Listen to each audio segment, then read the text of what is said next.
Pain heals. Chicks dig scars. Glory lasts forever. Caitlin Clark absolutely shreds the WNBA players and the nonsense that we have been seeing with regard to the CBA negotiations. Welcome back to the channel. Thank you so much for being here. Appreciate all your support. Hope you're having a fantastic day. Shout out to the 19.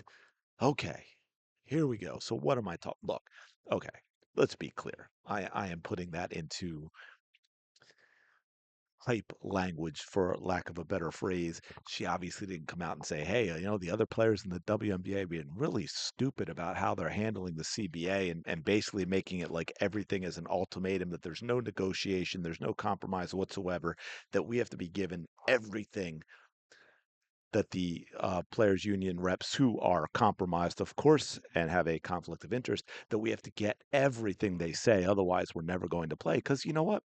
Caitlin Clark, at 23, entering her third year in the league, far, far smarter, far more mature, far wiser than every other player in the WNBA, which is absolutely crazy when you think about it.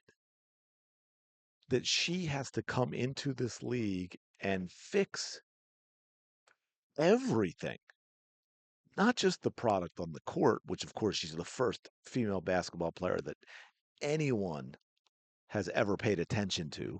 No, she has to fix everything off of the court as well. She has to fix how players behave, how they talk in interviews, how they interact with fans, and of course, how they're handling the CBA negotiation. So let's take a listen to what she has to say here and being interviewed. This is about not quite a minute and a half long. Pay attention. I didn't mean that how it sounds, but I'm just saying, you know how it is when they do these press things when stuff is going on. There's some background noise and basketballs bouncing and all that. So it can be a little tough to hear at certain points. Very high level, and I think the most important thing for myself, thinking about these CBA negotiations, like, this is the biggest moment the WNBA has ever seen, and it's not something that can be messed up. And See what I mean? Now, look, did she come out and say, hey, WNBA players, knock it off, stop with the ultimatum crap? No, she didn't put it in the, but anyone who's paying attention, and all of you, I know you are, and you're paying attention, and I've done multiple videos on different things that players have said. That is what she's saying here. We cannot mess this up. And right now, it's being messed up. we're going to fight for everything that we deserve, but at the same time, like, we need to play basketball. That's what our fans crave, and that's what all of you crave as well. Are we listening? Yes, we've got to go after what we believe we deserve, but it is a negotiation, and not having a 2026 season is not on the menu. It is not acceptable if we want to grow the league. Fans want to watch the game. And look, and I won't spend a lot of time on this, but if you look back, for anyone who wants to, and you look into stoppages, and they weren't all equal, but you look at stuff like baseball. Baseball is a great example. I believe hockey as well. At their times, I think they both had one in the 90s, and it was a long time. Now they were so big that they could weather it, but it was a long time for before they got past it and enough fans said, "Okay, we're going to welcome you back. We're going to go again. We're going to start watching again." Those strikes did a lot of damage to those leagues. The WNBA cannot afford to have that happen. They're not, I mean, they've just finally really signed like the first real media rights deal, the 11-year, $2.2 billion deal, which again is minuscule. Think about this. The NBA deal is more than 3 times that for 1 season, what the WNBA is getting for 11. That's how big the league is. They can weather something like this from time to time. The WNBA cannot. You want the product on the floor. And at the end of the day, that's how you make the money. That's how you're marketable. That's what the fans get excited about. That's what the fans want to show up for. So, it's business and it's a negotiation, and there has to be compromise on both sides. And, we're starting to get down I know I keep stopping it, but I just want to address these points each time because it's a business. There has to be compromise. The other thing she keeps saying, which is what I've talked about many times, is about the product on the court. Because I've always talked about it in terms of what Caitlin Clark has brought and how she has put a product on the court that people want to watch. The WNBA, I'm sorry, yes, because of the Caitlin Clark effect, you probably have more fans. If she were to never play again, you probably have more fans than you had before her, some that would stay. But most would leave because despite Caitlin Clark, the product on the court is not there yet. It's not there yet.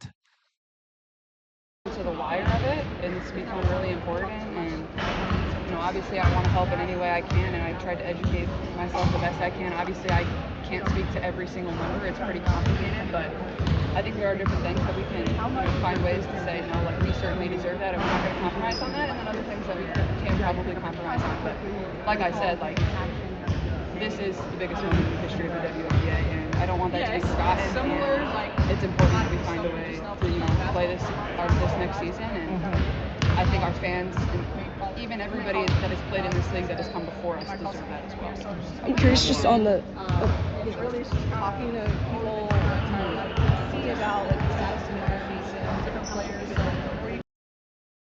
It is absolutely fascinating to me that we haven't had a single player in the WNBA that has sounded remotely like what Caitlin Clark is saying here. And yet, all of this really, to me, and maybe not to you, let me know in the comments below, is common sense. It is basic stuff when you are talking about any type of negotiation, whatever it is.